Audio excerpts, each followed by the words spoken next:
Assalamualaikum warahmatullahi wabarakatuh. Kita lanjutkan kembali terkait topik fisiologi hormon 2 ya. Kemarin kita sudah bahas sehingga hormon kalsitonin. Sekarang kita masuk ke hormon kelenjar pankreas. Kelenjar pankreas ini sama-sama kita pahami bahwa dia merupakan organ endokrin dan eksokrin. Dalam hal ini enzim digestif yang dihasilkannya. Sel endokrinnya terletak pada sel pulau Langerhans. Dia punya 4 jenis sel. Ada sel alfa menghasilkan glukagon, sel beta menghasilkan insulin, sel delta menghasilkan somatostatin. Yang hampir semuanya ini punya peranan penting dalam regulasi kadar glukosa darah. Kita akan bahas pertama mengenai insulin. Apa peran insulin? Insulin akan meningkatkan pengambilan dan penggunaan glukosa oleh sel, terutama pada sel otot dan sel hati.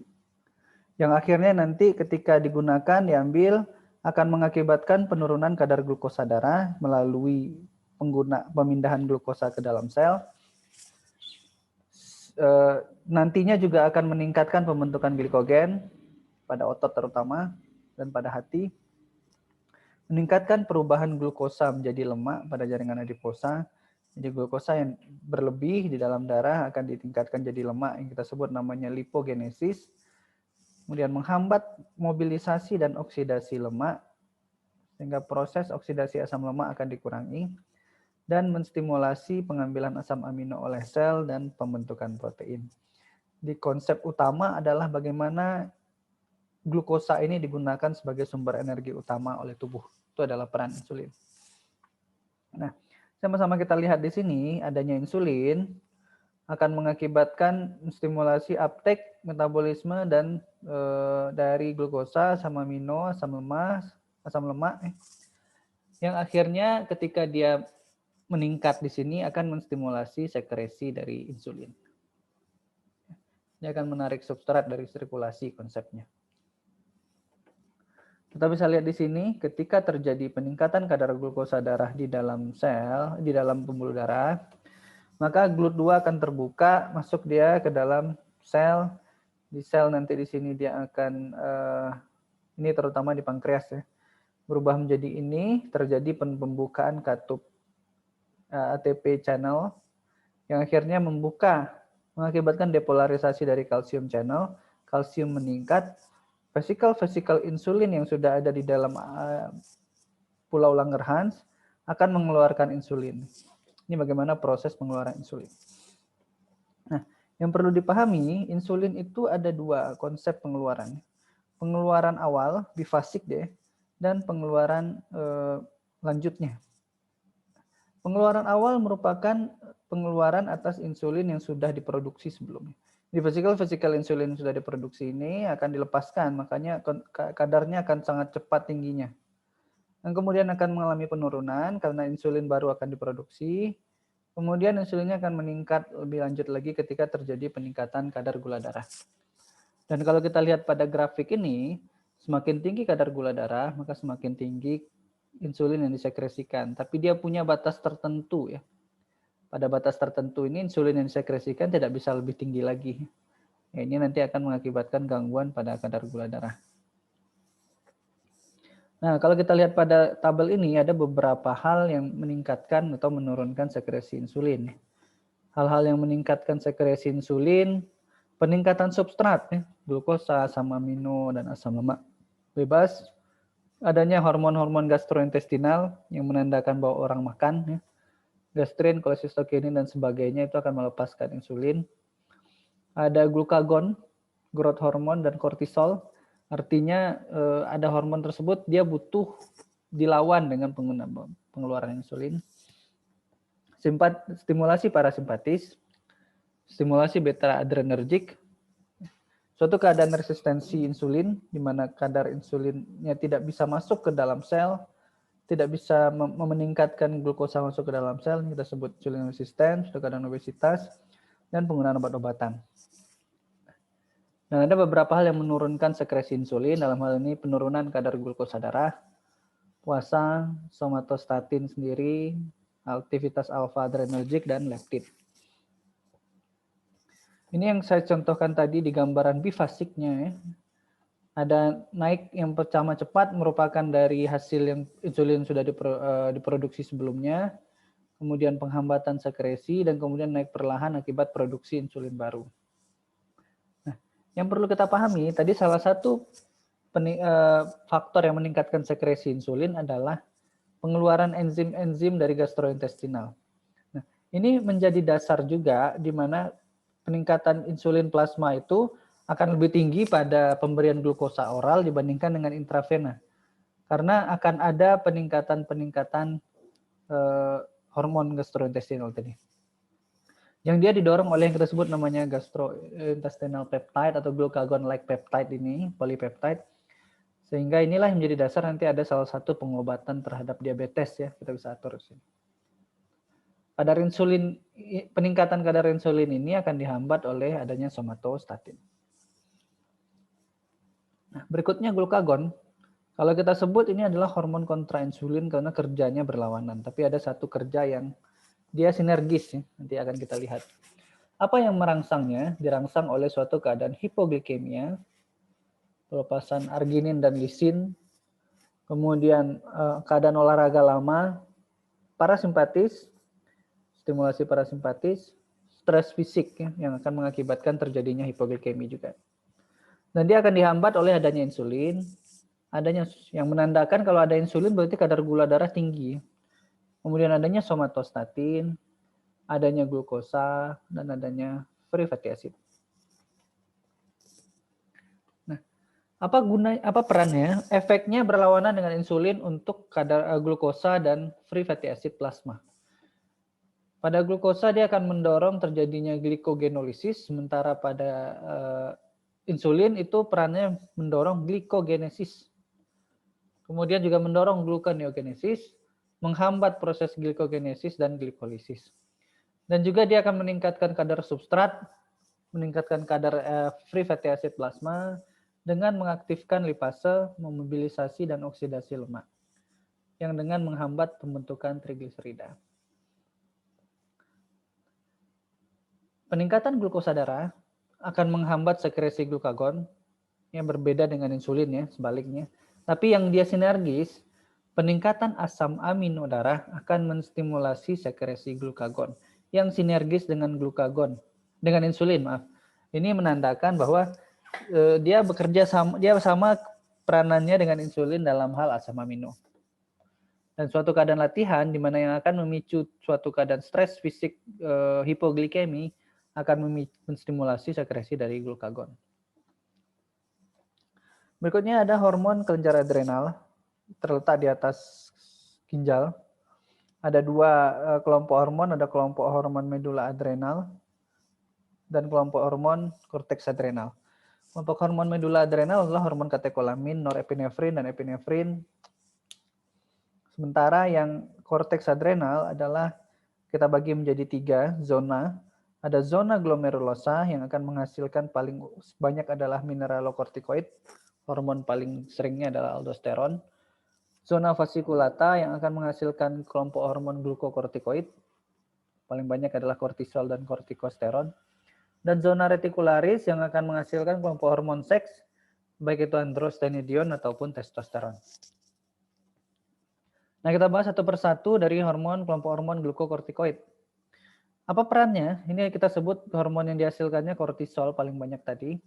Dia punya peran, hormon kortisol ini adalah hormon kontrainsulin juga.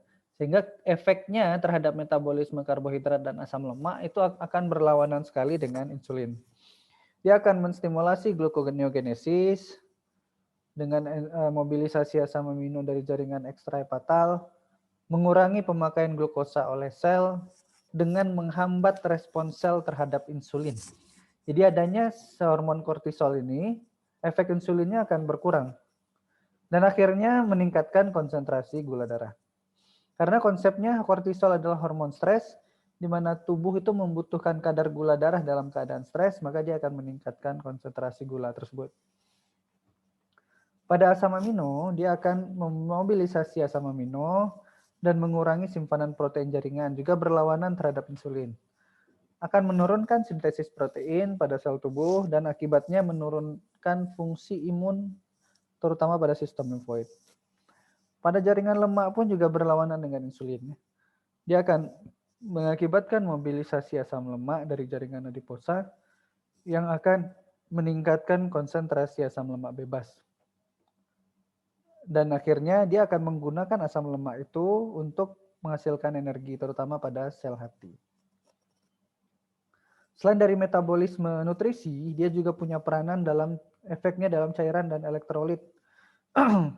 Di mana dia hormon kortisol ini dia punya peranan dalam reabsorpsi natrium dan ekskresi kalium pada tubulus distal, walaupun lebih kecil efeknya dibandingkan dengan aldosteron, ya, tapi tetap ada. Dan dia juga akan meningkatkan aliran darah renal sehingga akhirnya meningkatkan ekskresi air. Pada sel darah akan meningkatkan produksi sel darah merah dan platelet dan menurunkan jumlah limfosit dan eosinosit. Sebenarnya kita bisa berikan terapi untuk terapi imun, ya, terapi imun namanya hormon glukokortikoid ini. Tapi pada keadaan tertentu akan menurun fungsi imun, malah akan mengakibatkan gangguan lagi, ya. Ini bagaimana proses regulasinya. Kalau kita lihat di sini, ada suatu keadaan stres atau sirkadian, hipoglikemi dan lain sebagainya akan memicu pelepasan kortikotropik releasing hormone oleh hipotalamus. Dia masuk ke adenohipofisis, akan merangsang pelepasan ACTH. ACTH akan pergi ke korteks adrenal menghasilkan kortisol.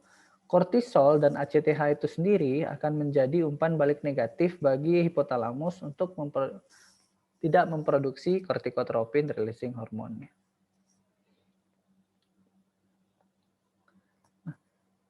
Efek lainnya tadi sudah ada beberapa. Pada sistem kardiovaskular akan berperan menjaga tekanan darah normal, di mana dia mampu meningkatkan respon otot pembuluh darah terhadap katekolamin, hormon adrenalin dan noradrenalin, menghambat sintesis prostaglandin dalam hal ini yang berperan sebagai vasodilator, mengurangi permeabilitas kapiler. Darahnya nggak bisa ngocor keluar, ya, jadi tetap di dalam pembuluh darah. Dan peran pentingnya sebenarnya di sini. Kapan hormon kortisol itu diperlukan? Terutama dalam keadaan stres. Ingat, stres itu keadaan pembedahan, luka bakar, infeksi, demam, olahraga lama itu suatu keadaan stres secara fisiologis. Nanti ada keadaan patologis, ada lagi, ya. Stres fisiologis itu membutuhkan peningkatan kadar gula darah, orang lebih awake, pemobilisasian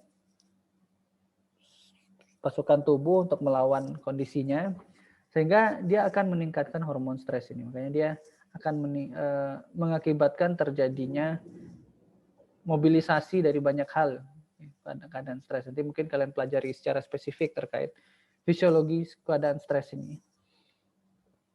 Selain dari yang tadi, dia juga akan mengakibatkan peningkatan produksi HCl dan pepsin di lambung, punya peranan sebagai antiinflamasi, anti alergi, dan anti shock, sehingga kita bisa gunakan sebagai salah satu terapi antiinflamasi. Nah, golongan hormon kedua yaitu hormon mineralokortikoid dengan aldosteron yang paling banyak. Pada keadaan kita tidak memiliki hormon mineralokortikoid, maka orang akan bisa dalam keadaan yang gangguan homeostasisnya. Kenapa? Karena konsep dari peran hormon mineralokortikoid tadi adalah reabsorpsi natrium dan ekskresi kalium. Ketika terjadi tidak adanya hormon tersebut, maka kaliumnya akan meningkat, natriumnya akan menurun, klorida akan menurun. Sama-sama sudah kita pahami dalam cairan, maka ketika natrium menurun, maka volume cairan ekstrasel juga akan menurun karena air itu diikat oleh natrium. Akibatnya beruntutan, ya. Terjadilah cardiac output menurun, shock, pasien sampai meninggal. Dan dibutuhkan adanya suatu hormon mineralokortikoid sendiri. Nah, aktivitas mineralokortikoid itu sebagian besar dihasilkan oleh aldosteron. Sebagian kecil ada pada tempatnya pada kortisol, karena sekresinya lebih banyak dibandingkan aldosteron, walaupun kemampuannya cuma 1/400, tapi dia bisa memegang peranan sekitar 5%-an lebih. Sementara lain-lain ada sekitar untuk kortikosteron dan deoksikortikosteron. Apa efeknya? Mungkin sudah dibahas di water turnover kemarin kuliah. Peranannya di dalam tubulus distal dan ductus colligentes yang akan melakukan penyerapan natrium terutama di dua ductus di atas. Kalau tidak adanya aldosteron akan mengakibatkan natriuresisnya sangat tinggi sekali 10-20 gram dan diikuti dengan pengeluaran kalium. Efeknya ketika natriumnya direabsorpsi maka kadar natrium naik, cairan akan ditarik. Volume darah juga akan meningkat, tekanan darah akan meningkat. Dan ketika tekanan darah meningkat, maka akan terjadi yang kita sebut namanya pressure natriuresis. Aliran darah ke ginjal meningkat, ekskresi air atau garam meningkat, kadar natriumnya kembali normal lagi. Dan begitu seterusnya. Pada keringat, maka akan terjadi penyerapan sodium dan ekskresi potasium. Pada usus bisa terjadi juga penyerapan ini, sehingga kalau tanpa adanya aldosteron, maka natrium akan dibuang, akan dibawa juga air di situ, akan terjadi diare. Ketika terjadi peningkatan kadar kalium ekstrasel meningkat sangat tinggi, sekresi aldosteronnya akan meningkat, renin-angiotensin juga akan meningkatkan aldosteron, natrium yang meningkat akan menurunkan aldosteron sedikit. Nah, ini yang kita sebut namanya pressure natriuresis. Ada keadaan penarikan natrium di ginjal, natrium plasma meningkat, air ditarik, volume plasma meningkat, venous return meningkat, tekanan darah meningkat, pressure natriuresis atau proses filtrasi glomerulus meningkat, natrium dibuang di ginjal lagi. Dan begitu terus stabilnya keseimbangan sodium dijaga oleh tubuh. Ketika terjadi gangguan sekresi adrenal, maka akan terjadi gangguan sekresi aldosteron di sini. Ini hipokalemi, kalau dia meningkat, kalau menurun terjadi hiperkalemi. Yang kita sebut namanya Addison disease, ada suatu keadaan hipoadrenalisme, maka kortisolnya akan sangat rendah. Ketika tidak ada kortisol, gula darah akan menurun, penurunan mobilisasi protein dan lemak.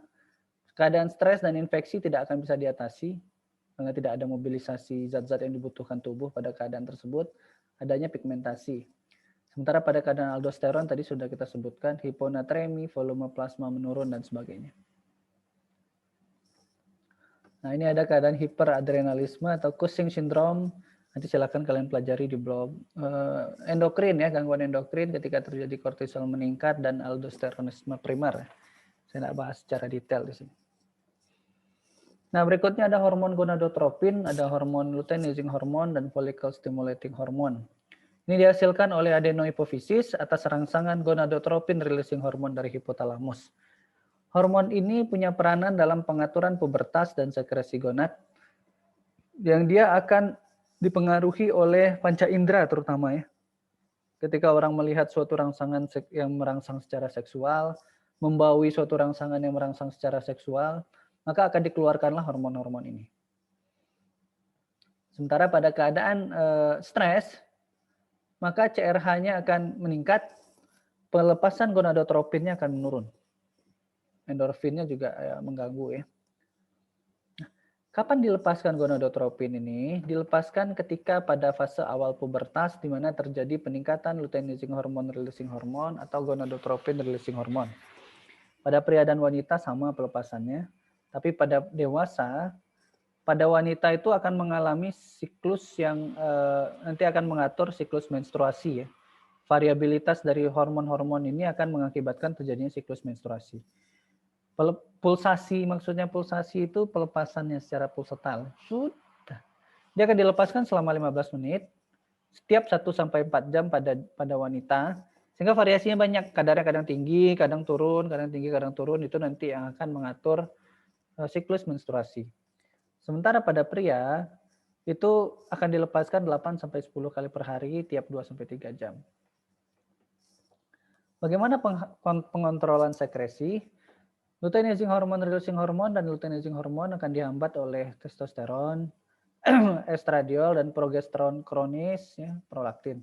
Pada keadaan tertentu, LH ini terutama, peningkatan estradiol dan yang sangat tinggi dan progesteron yang sangat tinggi malah akan memicu terjadinya suatu umpan balik positif untuk proses ovulasi. Mungkin nanti kalian akan pelajari bagaimana siklus menstruasi ya dan siklus endometrium dan siklus ovarium ya. Di situ nanti kalian akan pelajari mungkin di blog 1.5 bagaimana peran estradiol di dalam terjadinya proses ovulasi. Dia meningkat sangat tinggi sehingga LH-nya akan terjadi surge LH yang sangat tinggi juga, proses ovulasi terjadi di situ.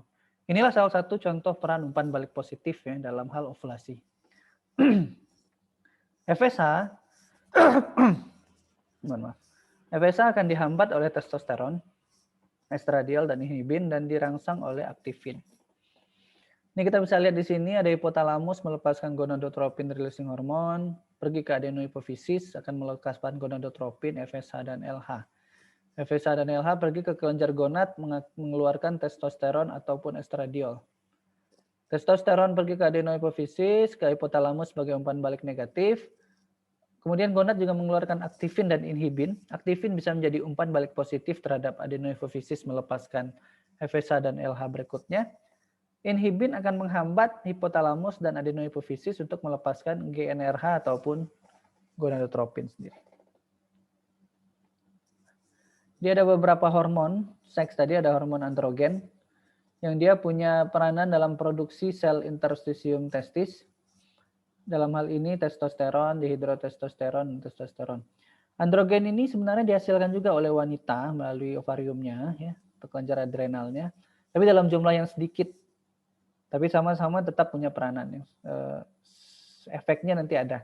Pada keadaan tertentu maka bisa terjadi androgen yang pada wanita banyak, itulah yang mengakibatkan terjadinya maskulinisasi pada wanita. Nah, pada usia 10 minggu janin itu adanya HCG akan merangsang testis yang ada pada janin laki-laki untuk membentuk androgen. Sehingga akibatnya akan membentuk genital pria dan penekanan genital wanita, sehingga terjadinya penurunan testis pada trimester terakhir. Kalau dia janinnya adalah janin perempuan, maka tidak akan dibentuk androgen dalam jumlah yang banyak. Androgen ini akan juga dirangsang oleh gonadotropin pada hipofisis mulai dari usia pubertas. Peranannya apa? Dia akan pembesaran organ genital pria terutama, pengembangan ciri-ciri seks sekunder pada laki-laki, ya, rambut khas pada pubis, wajah, dada, punggung, adanya botak di puncak kepala, kulit yang tebal, sekresi sebasea ataupun jerawat, ya, pertumbuhan otot, adanya hipertrofi mukosa laring atau jakun, tulang yang lebih tebal dengan penyimpanan kalsium yang lebih banyak, dan akhirnya bentuk pintu bawah panggul yang berbentuk android atau menyempit. Ya. Pengontrolan sekresi dari testosteron androgen tadi, ya. Maka di sini ada LH-RH mengakibatkan pelepasan LH, mengakibatkan testosteron. Testosteron akan menjadi feedback negatif untuk menurunkan FSH dan LH. Nah, ketika dia bersama dengan FSH, testosteron tadi akan merangsang proses spermatogenesis dengan melalui perangsangan sel Sertoli. Adanya testosteron dengan FSH itu diperlukan pada proses awal spermatogenesis, tapi setelah terjadi proses spermatogenesis awal, untuk jangka panjang hanya diperlukan testosteron. Ketika terjadi gagalnya spermatogenesis itu, maka feedbacknya akan terjadi peningkatan FSH yang meningkat. Sebaliknya, kalau spermatogenesisnya cepat, FSH-nya akan menurun. Dan inhibin pada sel Sertoli yang dihasilkan tadi oleh efek dari gonadotropin akan menekan FSH sendiri. Kemudian ada estrogen. Estrogen yang merupakan kelompok hormon. Hormon utamanya adalah estradiol. Dihasilkan oleh folikel di ovarium, walaupun pada sel kelenjar adrenal ataupun testis juga menghasilkan dalam jumlah sedikit pada laki-laki. Ya. Dirangsang gonadotropin pada keadaan pubertas. Efeknya apa pada genitalia? Dia akan menghasilkan ciri-ciri seks sekunder, penumpukan lemak pada mons pubis dan vulva, perubahan epitel kuboid vagina menjadi epitel gap yang berlapis, pembesaran pada uterus dan penebalan pada endometrium, dan peningkatan jumlah sel-sel bersilia pada tuba yang akan mendukung proses kehamilan nanti di sini. Selain itu juga dia punya peranan dalam kelenjar mame, akan mengembangkan stroma dan sistem saluran dan penumpukan lemak sehingga menjadi ciri seks sekunder. Juga pembesaran payudara. Kemudian pada tulang ada peningkatan aktivitas osteoblas yang mengakibatkan pertumbuhan pada wanita selama fase pubertasnya lebih cepat, tetapi karena penutupan epifisisnya cepat juga berhentinya juga lebih cepat. Nah, pada keadaan postmenopause ketika estrogennya berkurang ini bisa terjadi suatu keadaan osteoporosis ya. Karena osteoblasnya tidak dibentuk. Kemudian pada kulit terjadi peningkatan vaskularisasi pada kulit, lebih hangat, mudah luka, dan lembut dan tebal. Kemudian hormon terakhir yang kita bahas yaitu progesteron yang akan dibentuk di korpus luteum, punya peran dalam fungsinya pada uterus dan tuba. Dalam hal ini bagaimana mempersiapkan implantasi pada endometrium dan bagaimana mempersiapkan nutrisi ovum untuk pada ovum yang sudah dibuahi nantinya. Pada kelenjar mami, dia juga punya peranan progesteron dalam pengembangan lobuli dan alveoli, sehingga alveoli pada kelenjar maminya akan berproliferasi, membesar, dan sekretoris, dan terjadi peningkatan cairan di bawah kulit. Sekian dari saya, ya. Mudah-mudahan ini dapat dimengerti. Lebih kurangnya saya mohon maaf. Terima kasih. Saya tutup. Wabillahi taufiq wal hidayah. Assalamualaikum warahmatullahi wabarakatuh.